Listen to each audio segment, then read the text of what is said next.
This is Pet Life Radio. Let's talk pets.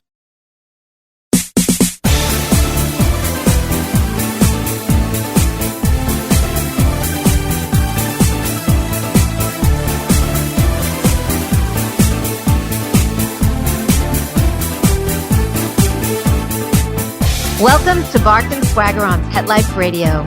I'm Jody Miller-Young, your host. It's a love story between celebrities and their pets. That's the way From the Pound to the Penthouse show creator Susan Rubin describes the series, a Cinderella-like tale of down-on-their-luck dogs and cats and the larger-than-life stars who rescue and pamper them.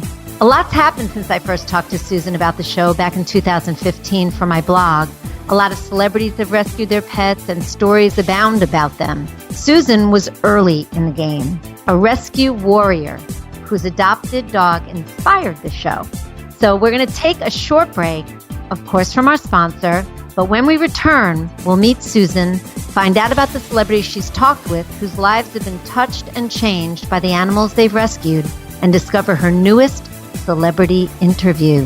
So grab that favorite beverage, get comfortable, and we'll be right back.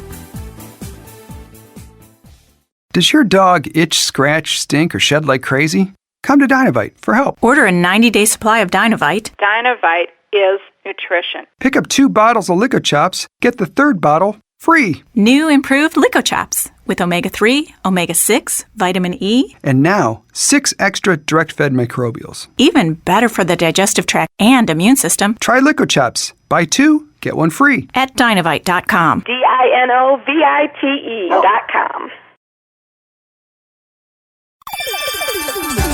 Let's Talk Pets on PetLifeRadio.com.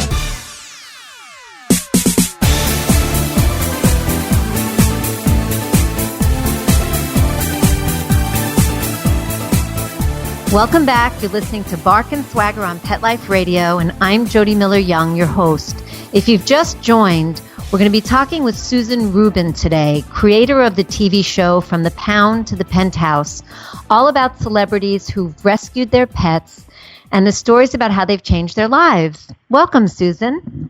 Thank you so much, Jody. It's my pleasure. How are you doing today? I'm doing well. Thank you. Good. So let's get started, because I'm sure everybody is interested in hearing about this show and how it came about and some of the celebrity stories that you've discovered. Tell us about, I know your first rescue inspired the show. Tell us about that.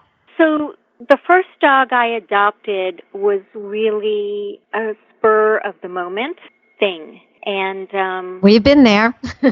yeah.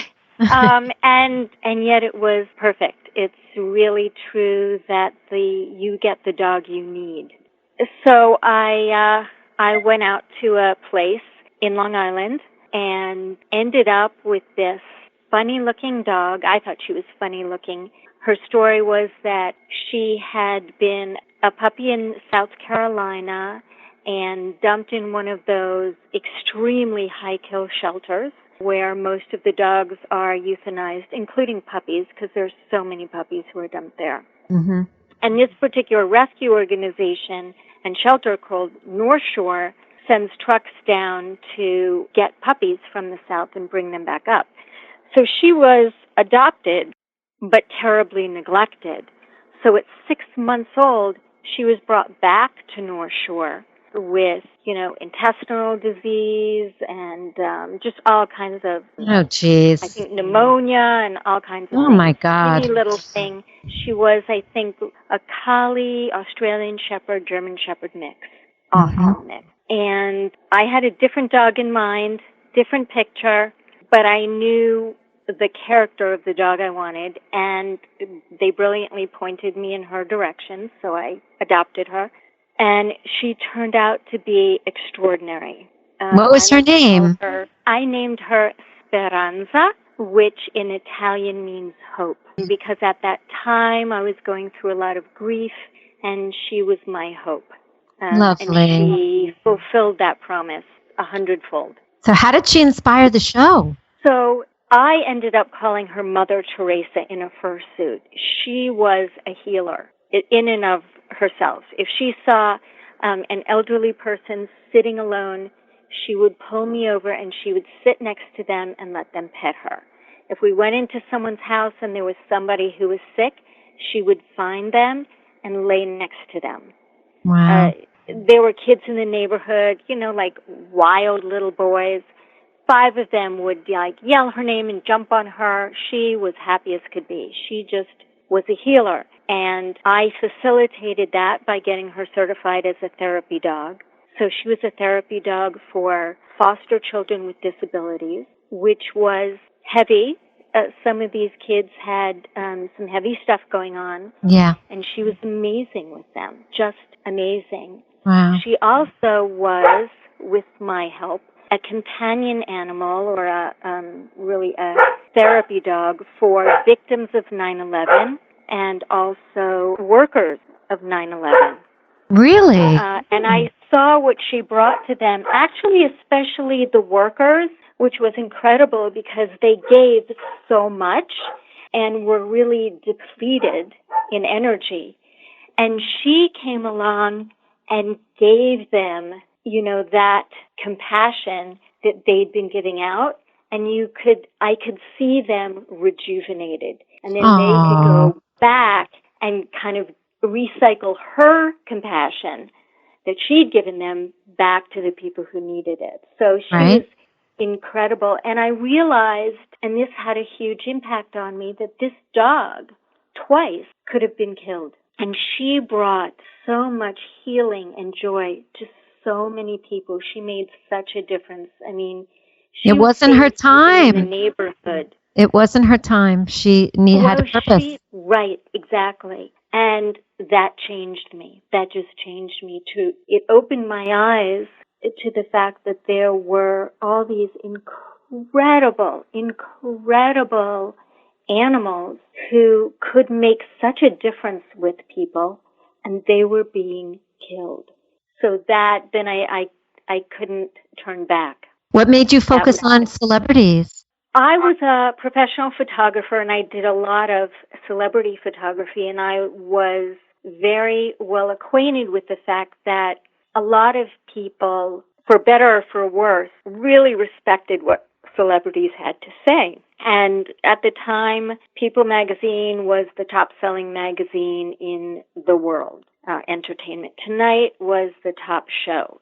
I think it's even more like that now. So I put 2 and 2 together and thought, well, what better way to get across to people that these animals in shelters aren't misfits who've been thrown away for good reason, but in fact are valued by people who could have any exotic breed animal in the world, and yet they were choosing, the one-eyed mutt. Yeah, and yeah. That mutt meant more to them than all their Emmy Awards, than their Golden Globes, than their mansion. That dog made more of a difference in their life and towards their joy than their wealth or their fame. And that's the message I wanted to get across to people. And when I started, because I had a show even before this one, so I started this back in 2005. And the perspective and attitude back then was very different. When I brought it to different executives, they said, well, why would anyone be interested in rescue animals? Yeah, lots changed. A lot has changed. Right. Yeah, you were an early adopter. You were a pioneer. Yeah, literally. Yes, right. Hardest for the pioneers. Right. And it's been very effective.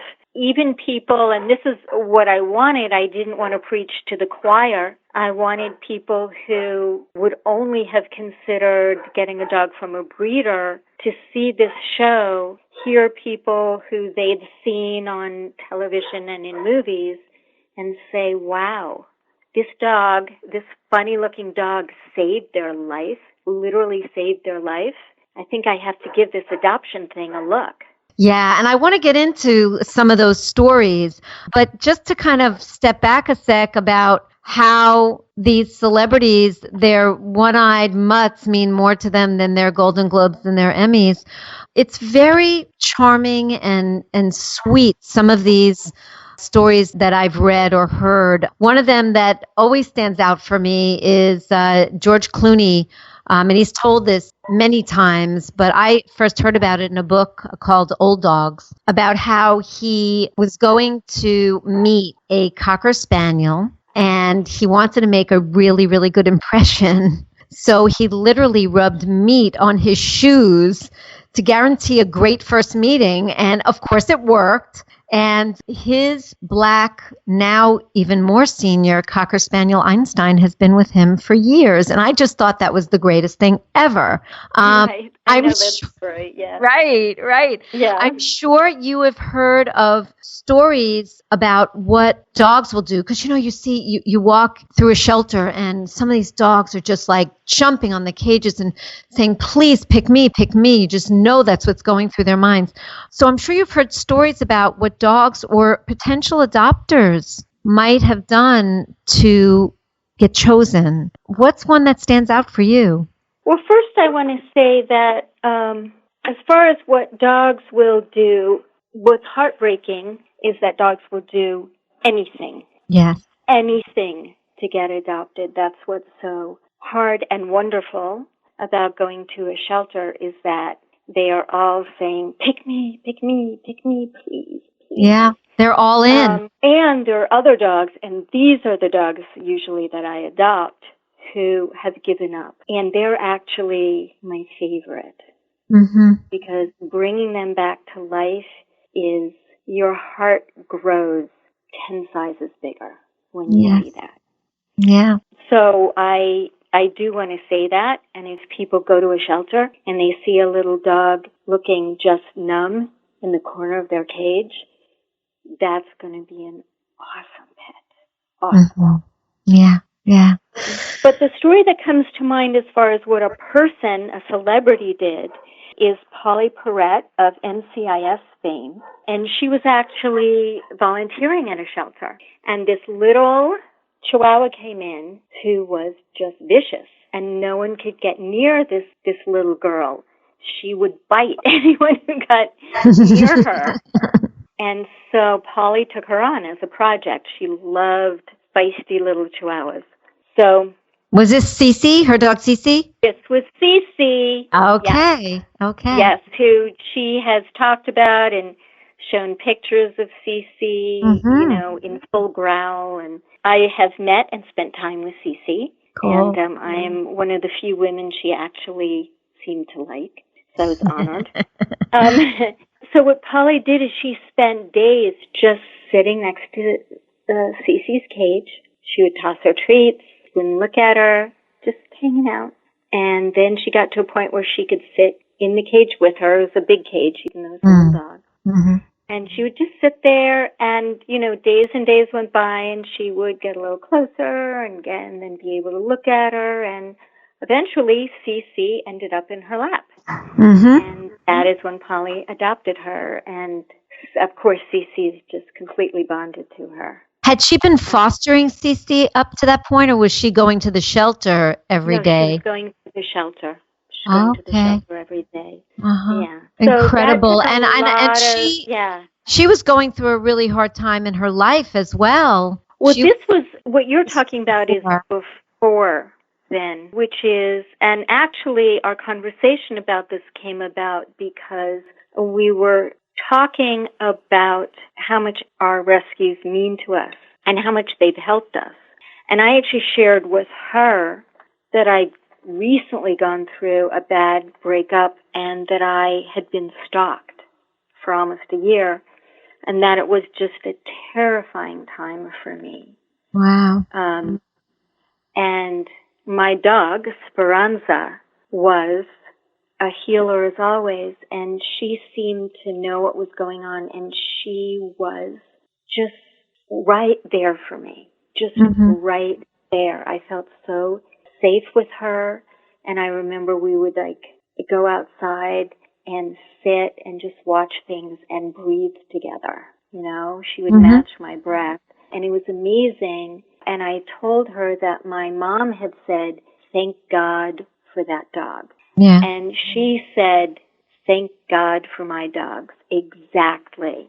and then went on to tell me about her ex-husband and a very abusive man who stalked her for years and really terrorized her. And she said she had to leave her own house and go live somewhere else. And she just grabbed her computer and her dogs and left.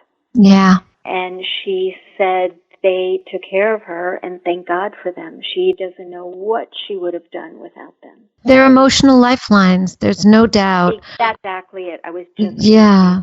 And, there's something else that you mentioned about how Polly handled getting Cece more and more comfortable that I think it's really important to talk about for a second. And that is, it's really, really important. I've learned this from trainers and I've learned this from my own experience in rescue. It is really, really important to always let the dog lead. And what I mean by that is, it's not a good idea to try and impose yourself on a dog that doesn't know you or that's afraid of you or people, going to pet them, going towards them. Those are imposing ourselves on this animal because it is encroaching on their space, and that's their safety until they're more comfortable.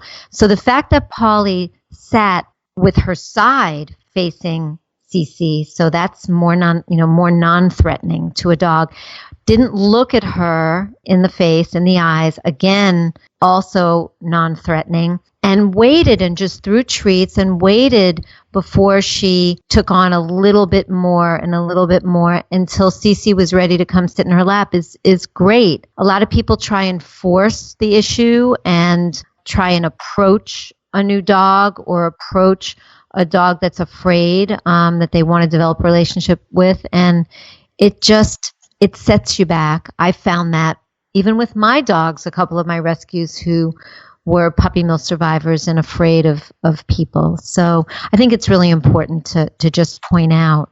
Actually, as you know, I'm a certified trainer, and yes, we're going to talk about that. Often what I'm really teaching people is to actually just listen to what their dogs are telling them. Yes. Through their body language.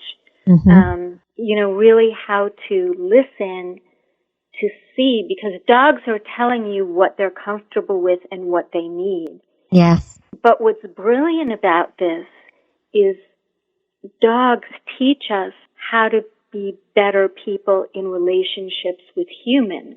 That is so true. Now we learn how to be more sensitive to people's space and not encroaching on them, and be more sensitive to whether maybe they're acting blustery, like a little dog growling, but in fact they're scared. Right. So we don't get angry that they're being blustery or yelling at us, because they have more compassion. Right. We can see the hurt little animal inside them, just like Cece. Yeah. Exactly. You have some incredible stories that you shared in these vignettes of From the Pound to the Penthouse. And one of them that, also was very poignant and really powerful, that one thing that she said, but I'll let you get to that, was Danielle Staub, who was on Real Housewives of New Jersey. We all know that sexual abuse is a huge topic in the news the past couple of years. And Danielle, this is what her story was about and how her little rescue dog was a lifeline to her. Tell us that story. Share that story. Yeah, when she was a little girl, probably around second, third grade, her mother remarried, so stepfather came in, and she had actually a Chihuahua Terrier rescue named Susie. And the tragic thing is that her stepfather started sexually abusing her. So he would come into her room late at night and force her into these things. Mm. And little Susie seemed to know what was going on, so she hid under the bed right next to Danielle's hand. And as these horrors were going on, Danielle would pet Susie. So she knew it's enough to break your heart. There for her. Yeah. And she said, that little dog saved my life. because if it wasn't for her, I would have killed myself. Oh, my God. But Wow. she wasn't alone. Susie was there with her, and that made the difference. Yeah. Yeah, absolutely. Incredible. Incredible. You know, I just want to say that celebrity after celebrity who I have interviewed has said that the dog or cat that they rescued has saved their life. And there are other incredible stories. And they get very intimate with you in terms of how they let you in. I mean, I don't mean to bunch their stories together, but these tough guys like Ed Asner, you know, and Mickey Rourke and Eric Roberts, they become so vulnerable and even tender talking with you about their rescues. Tell us a little bit about that. Well, briefly, Ed Asner, who's, you know, a famous curmudgeon. Yes. He said... Mary Tyler Moore Show. I mean, he's an icon. Right. Yeah. Right. He said, animals are my relief. So he doesn't tolerate fools gladly, and he can get discouraged by people and what they do to this earth and to each other. But his cats are his resource, his emotional resource. And rejuvenator. Exactly. Exactly. And Eric Roberts famously was in a terrible car accident where he was in a coma for, I think, close to a month. And when he got out, he had trouble walking and talking. And he said for some reason he was moved to adopt a cat. So he went to a nearby shelter and adopted this white cat. Well, as he was convalescing, he said this cat, who knew that he had saved her life, decided she was his mother. Oh, my goodness. So she would go every day and find some little critter, I don't know, a mouse or a groundhog or whatever, and bring it to him. Very proudly, like, here's your breakfast. And he said she did this every morning for a year. So, oh my God, that's a lot of animals. He said, I don't know how she found them all, but she did. And he said she took care of him. And the doctor said he would not be able to regain full neurological function because he really couldn't speak. He forgot how to speak, or his brain was damaged from the trauma. And he acknowledges her as being the source of him being able to, in record time, according to the doctors, regaining full function, physical, walking, talking, recall, everything. Oh my goodness. Yeah. Wow. And then Mickey Rourke, famously, he's talked about this, but at the lowest point in his career and life, he was going to kill himself. He was planning on it. And he said as he was planning it, he looked down, and one of his little chihuahuas, I think it was Loki, just looked up at him like the pup knew what he was thinking, and just letting him know, you can't leave us. You can't leave me. Wow. And he couldn't do it. He couldn't do it because he had this little guy. Yeah, I love that he has chihuahuas. I mean, yeah. He is like the ultimate tough guy. I know, and he loves these What is he like? dogs. What was he like to spend some time with and talk to? All these. Well, Eric Roberts and Mickey Rourke are buddies. Okay. They've been buddies since the Pope of Greenwich Village, which they did, eons ago. And they're both just classic. I mean, Mickey Rourke is exactly how you'd think he was, just like Ed Asner is how you think he was, and Mickey Rourke and Eric Roberts, like the tough, cool guys. Yeah, it's very funny. Yeah. But they melt around their animals. Yeah. They melt. Yeah. You will see photos, those of you listening, of the celebrities with their animals, and you'll see how Eric is kind of cozying up cheek to cheek with his cat, and Mickey with those little babies, and the look on his face. It's really, really lovely. Animals are definitely icebreakers and connectors between strangers. And all you have to do is look at all the people that are fellow animal lovers that you've met on Facebook and feel like you've known 100 years, even if you've never met them, right? Mm-hmm. Yeah. So we are going to take a short break right now, but when we return, we're going to hear about Susan's newest celebrity interview, and you're going to want to hear all about that. So don't go away. Refresh that beverage, get cozy, and we'll be right back. Sit. Stay. We'll be right back, right after we kibble a little with our sponsors.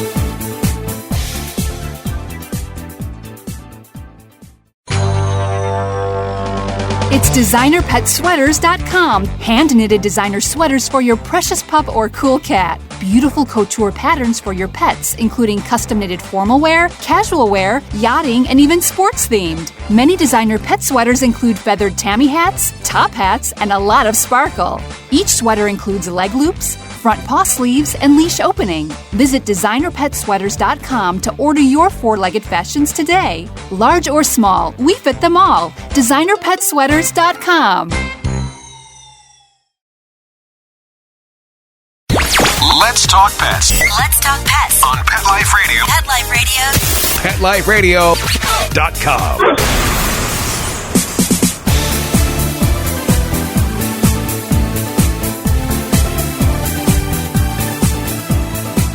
Welcome back. You're listening to Bark and Swagger on Pet Life Radio, and we're talking today to Susan Rubin, creator of the show called From the Pound to the Penthouse, about celebrities who have rescued and how these rescues have changed their lives. Susan, you recently did an interview with Prince Lorenzo Borghese of the famous Borghese family, who is, in addition to a prince, an absolute bona fide rescue warrior who created his Animal Aid USA organization years ago, bringing dogs from the South up north for rehabilitation and adoption. He walks the walk. He puts his money where his mouth is, and we got to give him props for that. Tell us about what you learned from talking with Lorenzo that we may not know about him and about what he does. Well, I already knew Lorenzo, so I already knew that I would say even if he wasn't a prince, he is a prince. Yes, he's a prince for the animals. That's for yeah. So again, the thing I learned is here is a man he's not just a prince. He's an Italian prince, and he's not just an Italian prince. He is of the lineage of one of the most famous royal families in Europe. You know, he comes from wealth, he comes from incredible culture, he has his own successful businesses, he was on The Bachelor, and then he's been in stars of other TV shows. He's very handsome. And what means the most to him in his life, and I can definitively say this, dogs. Yeah. Definitely dogs, more than anything. I think if you took the most beautiful woman in the world, because he has dated some of the most beautiful women in the world, and you put next to him, like the dog that was in our interview, who is a 97-pound, 1-year-old bulldog mix, with all the grace of a bull in a china shop, he would pick her, the bulldog. So when you meet him, what he really brings home is how much meaning saving the lives of these dogs brings him, how much fulfillment. He certainly doesn't have to spend so much time and money doing this. He has wonderful things in his life. He has a really close family, great relationship with his family, whatever beautiful woman he would like in his life, success, wealth, et cetera, And the thing that I can absolutely say that means the most to him is saving the lives of these dogs. It brings him so much joy. Yeah. He's really devoted to it. And I hope that says so much to people. I hope that people understand, because this is a pragmatic guy. He's not actually a softie. He's a softie with dogs, but in general, not. And Yeah. not in a bad way, but, Mm-hmm. He's a worldly person. Very. So the fact that this has been what's really brought the fire in his life just says a lot for what these animals can and do bring to you. And that's really what I want to get across with the show. That's why I created the show, was for the viewers to understand, the viewers who haven't previously adopted an animal, that rescue animals bring a meaning and a joy to your life that wealth, fame, admiration, all of that never will. And that rescue pets, all animals are wonderful. And I don't belittle or bemoan anyone who has gone to a breeder. Dogs are awesome. Cats are awesome. They're amazing to have in your life.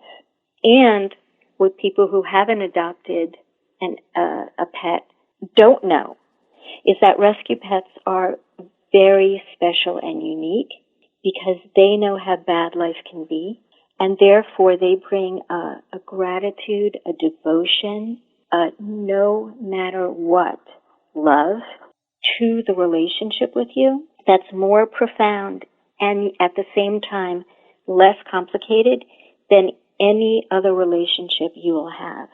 So true. And that's why the people I interview, in one way or another, all acknowledge their rescue pets for having saved their lives. So true, Susan, and beautifully said. In your interview with Lorenzo, any fun, cool stories that he shared that you'd want to share with us? I don't know that he had. He did say that the first dog he ever had was really the love of his life. I think her name was Belle. She's the black lab. Yeah. And he said that after she passed away, he really couldn't bear to adopt another dog. Has he still to this day not adopted another dog? No, but what he told me is that just recently there was this little white fluffy dog, totally different than Belle. Belle was this big black lab, and he just felt such a connection with her. And she was very, very sick, but he said to himself, if she lives, I'm adopting her. And sadly, she did not live. Oh. But he told this story as an example of how you really don't know what dog you're going to connect with. It's like my story with Speranza. Mm-hmm. You know, I had this image of a Doberman Pinscher. That's the kind of dog I wanted. And there was a female Doberman Pinscher there. And she couldn't care less about me. She didn't even like women. She only liked men. And so instead, I got this funny-looking, like really fluffy, furry dog. And I adored her. She was awesome. And so you don't always, the dog who comes into your life or the cat isn't necessarily the one you imagined, but they're wiser. They know what you need. I'm not metaphysical, and I don't know about reincarnation or any of that, but this is the most, through dogs, I've come to really respect kind of Mother Nature, the wisdom of nature, and that the dog with the right energy comes to you if you allow that to happen. And that's another really beautiful thing in adoption, because often if you adopt, people who are really smart will choose to adopt a dog who's not just a young puppy. So you really know what you're getting, and because their personality is more developed. And so they see you. They really see you. And they know what they can bring to you. And absolutely. That's not anthropomorphizing, however you pronounce it. It is really true. They are incredibly sensitive, and I mean, they can smell chemical changes in your body. They can smell cancer cells. They know. Yeah, they are. They are incredible, incredible beings. And, you know, and cats are the same. We can't say enough about rescue and senior rescue and rescuing the one who needs the most help. And that actually leads me to my next question, because unfortunately we have to say goodbye soon, but you are a dog trainer, and, sometimes, especially if you, no, I'm not going to say especially, but sometimes when you bring a dog into your family, and this could be a rescue, this could be a dog that you've purchased from a breeder, that dog, all dogs need training, and we train with boundaries and love. And some dogs need more training than others. And some dogs are returned to said breeder or shelter because the pet parent just can't get a handle on getting past whatever it is that animal is doing that they can't live with. You're being generous with people. A lot of times they're just too lazy. They think it's going to be easy, and a dog is kind of like an animated soft toy. And once it's actually work, because it's a living creature, and it's a very smart creature, not unlike a 2 or 3-year-old. Exactly. Oh, it's work. And they dump the dog. Right. So instead of asking what's wrong with the dog, they should ask what's wrong with the people that dumped the dog. This is so, so very true. But for the people whose heart is in the right place and they do want to make it work, and they are willing to do some work, I mean, what's probably the most important things that a pet parent can do to ensure success when training? The most important thing is to have someone in your life, hire someone who can help show you what the dog is trying to tell you or what the cat is trying to tell you. And how teach to you let tools. the dog or cat know what you want. Mm-hmm. Because that's really the biggest problem. People think they're letting their pet know what they want or what's expected, or they think the dog or cat should just somehow know, but they don't. And they're also not reading what the dog or cat is telling them that they need and aren't getting to be able to give the person what they want. So once that communication, once they understand how to get across very clearly to the dog what they want from the dog is almost always very happy to do that. They want to please because they don't want to be on the outs. Right, and they have the positive reinforcement to reinforce when they're doing what the pet parent wants them to do, right? So Right. And even with a dog, let's say, who's a teenager, which is like 7, 8, 9 months, who are testing boundaries just like human teenagers, there's still an understanding of what they need, which, just like with teenagers, is very strong, clear boundaries. So that as they're testing the boundaries, they understand where the boundaries do not give. Right. And that actually gives them a sense of safety, and then they're all the more connected to you. Not unlike children, human kids. Exactly. I mean, it's very similar in a lot of ways. I do that all the time, and I can't tell you how many people say, could I hire you to train my kids? Well, on that note, Susan, we do have to go. Our time's up, unfortunately, because I'm so enjoying talking with you. You've really been so thoughtful, and you've come from the heart.